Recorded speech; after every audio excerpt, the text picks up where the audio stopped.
ఇప్పుడు ఎవరైనా కూడా మామూలుగా మన సాంప్రదాయ ప్రకారం మన తెలుగు విషయం మాట్లాడుకుందాం.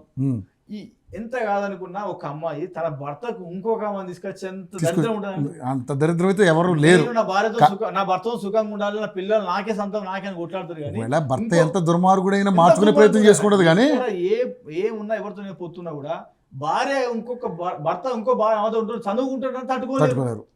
ఈమె ఎప్పుడు కూడా లొకేషన్కి వెళ్తా ఉంటుంది. ఈ విషయం సంవత్సరం మీద పక్క పెట్టిన తర్వాత ఈమె ఎప్పటికీ లొకేషన్ ఎంబడే ఉంటా ఉంటుంది. ఏం జరుగుతుంది ఏదైతే మొత్తం బ్యాక్గ్రౌండ్ వర్క్ చేస్తూనే ఉంటుంది. అవును ఎందుకు వాళ్ళిద్దరు ఎందుకు 1 year గ్యాప్ వచ్చింది? ఇలాంటి ఇప్పుడు ఆమె దగ్గర అవుతుంది, ఈ మధ్యలో ఏదో జరుగుతుంది, ఏమో అవుతుంది అంటే ఈయన కొంచెం హీరోగా వెళ్ళిపోతుండు, ఆమె కూడా అవకాశాలు వస్తాయి. ఎవరి లైఫ్ వాళ్ళది కదా. ఇప్పుడు ఎన్ని రోజులు ఎవరు ఇక్కడ చేయలేదు కదా, వెళ్ళిపోతున్నారు. ఆమె అట్లా వెళ్ళిపోయింది. 1 year సంవత్సరం అవుతుంది కావచ్చు, వాళ్ళిద్దరు దూరం ఉండి వాళ్ళ పని వాళ్ళు చేసుకుని ఈ రోజు ఇష్యూ బయటకు వచ్చింది. ఈ విషయం ఇప్పుడు ఎందుకు వచ్చింది? ఈమెకు వర్క్ లేకనా, లేకపోతే ఇంకెవరన్నా మీ వెనుక నుండి సపోర్ట్ చేస్తున్నారా?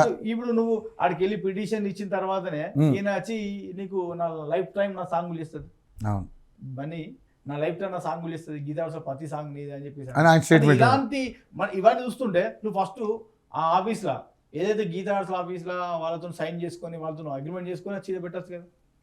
ఇవన్నీ మన కూడా చూస్తుంటే ఇప్పుడు మీరు మతం విషయం చూస్తున్నారు. మతం విషయానికి వచ్చేసరికి ఇది ఎంత సొంత భార్య అని కూడా ఇంకో అంటే దాన్ని మన తెలుగులో ఏమంటారు, ఇంకొక ఆమె తెచ్చుకుంటారు. భర్త మహిళతోటి పంచుకోమని చెప్పదు, చనువుగా మాట్లాడుతూనే ఏమో మాట్లాడుతున్నావు ఏంది లొకేషన్ ఇట్లా అట్లా నువ్వు బంద్ చేసి షూటింగ్ లో ఏమవుతుంది, నా లైఫ్ ఆడేది నా సంసారం ఆగమవుతుందని గొడవ పెడతారు. ఎవరు అట్లా చేస్తారా? మళ్ళీ ఈమె మళ్ళీ చిన్నపిల్ల కాదు, సుమలత అనే వ్యక్తి అన్ని తెలిసిన వ్యక్తి, అన్ని అంటే నా భర్త ఎదుగని ఆయన కూడా మొన్న లాస్ట్ టైం ఇక్కడ మన ప్రసాద్ ల్యాబ్ లా వీడియోలు వస్తాయి చూడండి. ప్రసాద్ ల్యాబ్ లో కూడా నా లైఫ్ లో నేను సక్సెస్ గానికి ఎదగనికి చెప్పాడు, లేకపోతే ఏడ్చి పట్టుకొని పట్టుకున్నాడు. అది లైవ్ లో కనబడుతుంది అందరికి.